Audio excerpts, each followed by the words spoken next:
Bon alors ça y est, j'ai reçu l'expertise finale du département archives.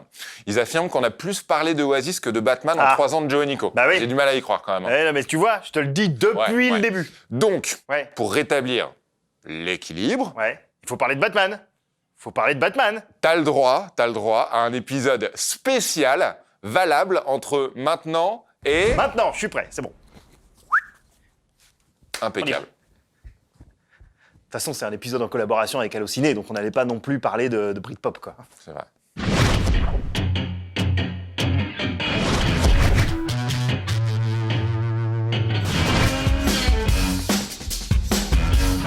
Dans les années 80, sous l'impulsion de DC Comics et d'une poignée d'auteurs, Batman traverse une période de profonde réinvention. Alan Moore, Grant Morrison, mais surtout Frank Miller vont débarrasser Batman des clichés comiques dans lesquels la série des années 60 l'a enfermé pour en refaire un personnage sombre. C'est entre autres le gros succès de la mini-série The Dark Knight Returns de Frank Miller qui incite Warner Bros.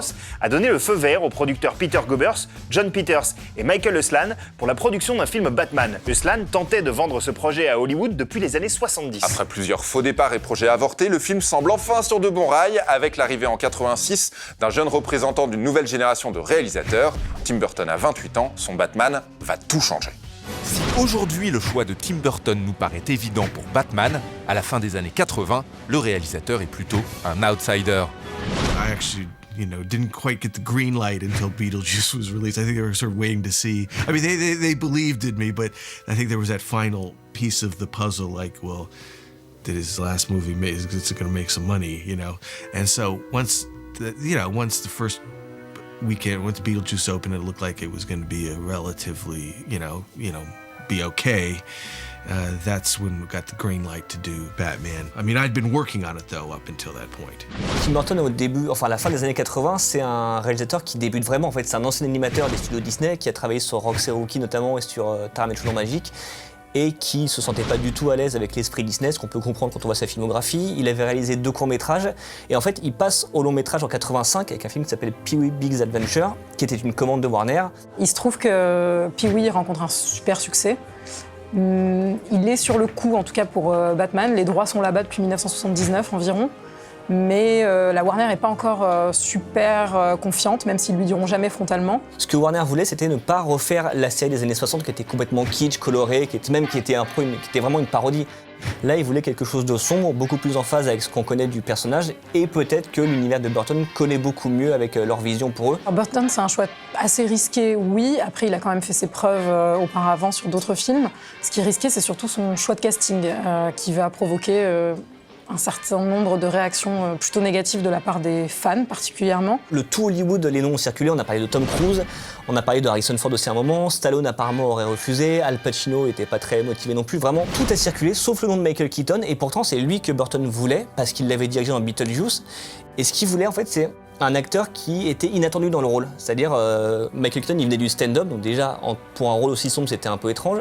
Mais Burton dit qu'il arrivait à l'imaginer dans le costume, il arrivait à imaginer Keaton déguisé en chauve-souris, et il avait un regard tellement perçant qu'il se disait que ça rendrait bien pour le personnage. Donc il a réussi à l'imposer, en fait, c'était un peu la condition sine qua non. Si jamais Michael Keaton n'était pas casté, Burton ne faisait pas le film.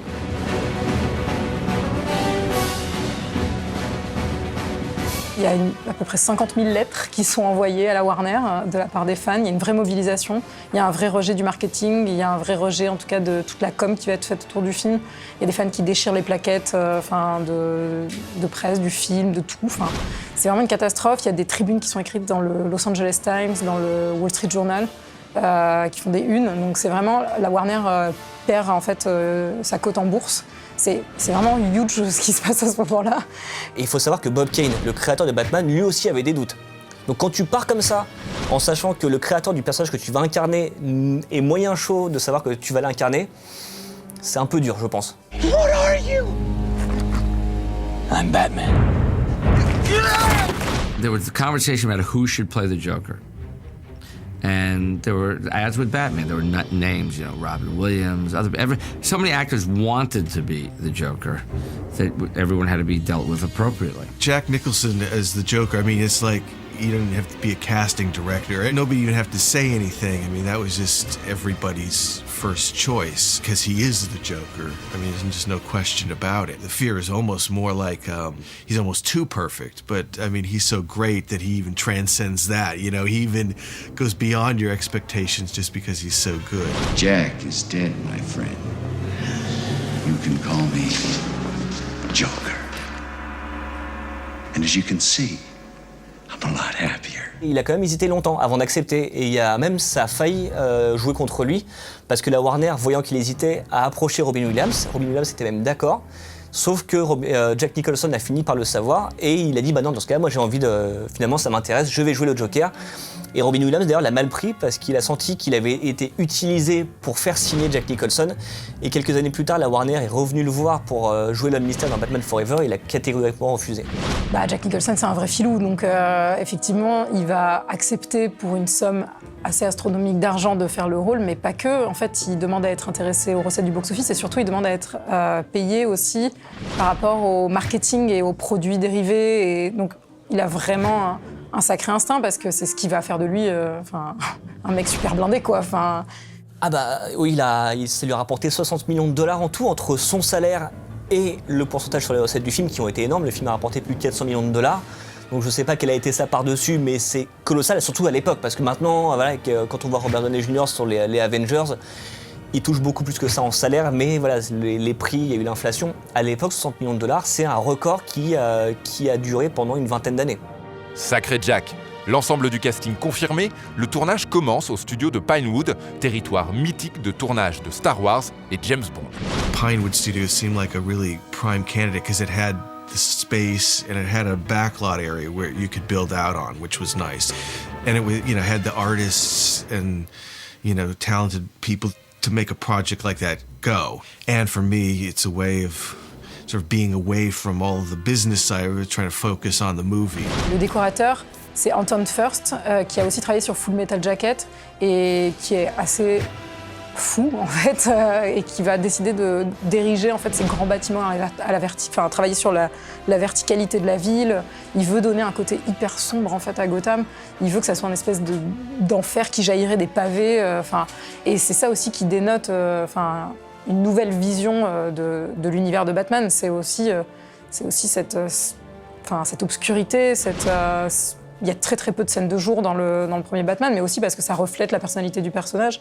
Et Burton, c'est ce qui l'intéresse. A lot of people think you're as dangerous as the Joker. He's psychotic. Some people say the same thing about you. What people? Well, I mean, let's face it. You're not exactly normal, are you?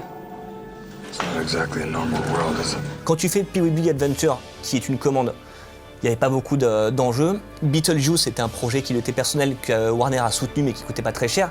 Là, Batman, il y avait une énorme attente. C'est-à-dire que Warner, ayant produit Superman 10 ans avant, voulait réitérer le coup avec Batman. Et là, voulait pas se planter là-dessus. Donc en fait, Tim Burton a vécu ça de plein fouet. Plus avant ça, toutes les polémiques qu'il y a eu sur le choix de Michael Keaton.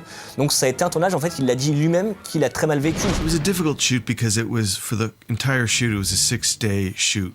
But I don't think I'd ever do it again because I found it quite counterproductive. I mean, if you're shooting a movie, you're basically working every day anyway. So if you're shooting 6 days, though, you don't have really any time to prepare for the next week. So I kind of felt like a fighter in the middle of a fight who didn't have time to take a break, just take a step back. So it was a difficult shoot that way, and it was in the winter at night. So like for 3 months, I didn't think I saw daylight at all. Ce qui est dingue, quand même, c'est que tu te dis qu'aujourd'hui, pour un film de cette envergure, tout est tellement verrouillé que les studios savent déjà à l'avance comment leur film va fonctionner en salle. Bah grave.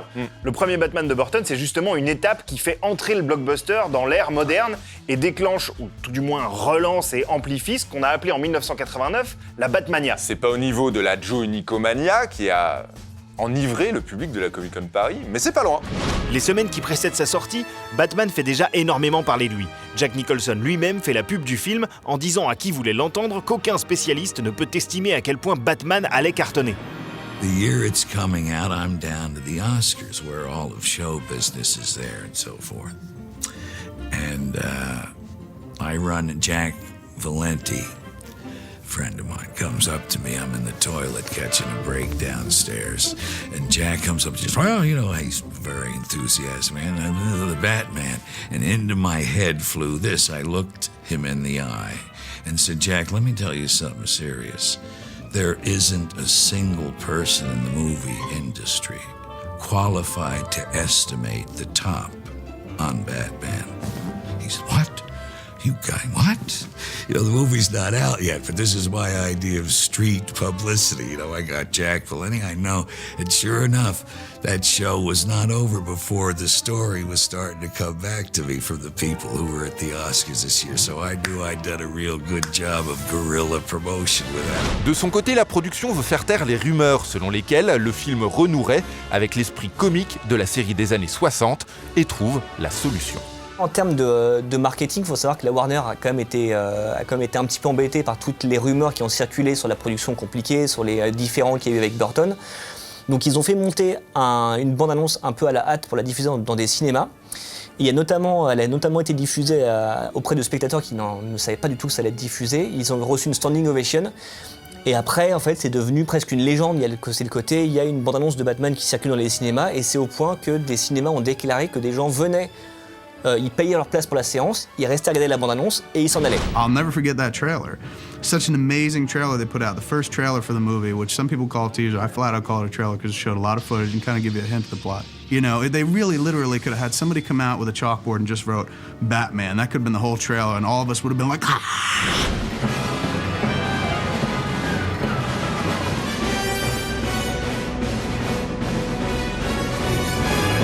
Les produits dérivés commencent rapidement à envahir le marché.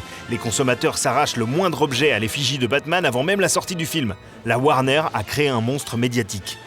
En salle, Batman est un carton total, les spectateurs campent devant les salles, la presse ravale ses critiques et Bob Kane, le créateur de Batman, est lui-même pris de court par le succès de sa création. The night of the premiere was a very touching moment for both of us, especially Bob. As the car started to turn and we saw, it was like New Year's Eve on Times Square, and Bob looked at me, and even now I get a chill talking about it because his eyes just welled up with tears. He had never experienced this before, you know, and he was thinking, later he said to me, why would so many people like turn up for, you know, something I create? I mean, he just couldn't, you know, he couldn't fathom it. He really couldn't fathom it. But it was just so very touching because that meant the world to him to have that many people turn out. C'est une vraie folie en fait du merchandising, et surtout il faut bien séparer aussi la réaction des fans de la réaction du grand public, parce que en fait c'est ça aussi qui a rassuré la Warner à un moment, c'est que certes il y avait un énorme battage mais qui venait exclusivement des fans, et le grand public lui était tout à fait à même d'apprécier ce film à sa juste valeur quand il sortirait. Avec son premier blockbuster post-moderne, Tim Burton a tout bonnement changé la donne. Pour lui vraiment, Batman ça a marqué, je pense, la vraie rampe de lancement de sa carrière. Il y a eu Beetlejuice avant, qui a montré que le mec avait du talent. Et il y a eu Batman qui a montré qu'en plus, on pouvait lui filer un gros budget, on pouvait lui filer un personnage quand même qui appartenait déjà à la pop culture avant que lui n'imprime sa patte dessus, et qui savait en faire quelque chose de bien et qui reste en plus dans l'histoire du cinéma. C'est le premier aussi qui a fait une démarche très personnelle, je pense, et qui a mis de lui, et c'est pour ça que ça a fonctionné, dans le personnage. Et aujourd'hui, c'est ça qu'on en retient, et je pense que c'est ce qu'on a envie de voir aussi au ciné, que ce soit avec les films Avengers ou DC ou j'en sais rien. C'est des histoires qui nous touchent, c'est des histoires humaines, et c'est des histoires qui peuvent nous emporter, nous, en tant que spectateurs, dans des endroits qu'on comprend, qu'on ressent, par lesquels on est ému.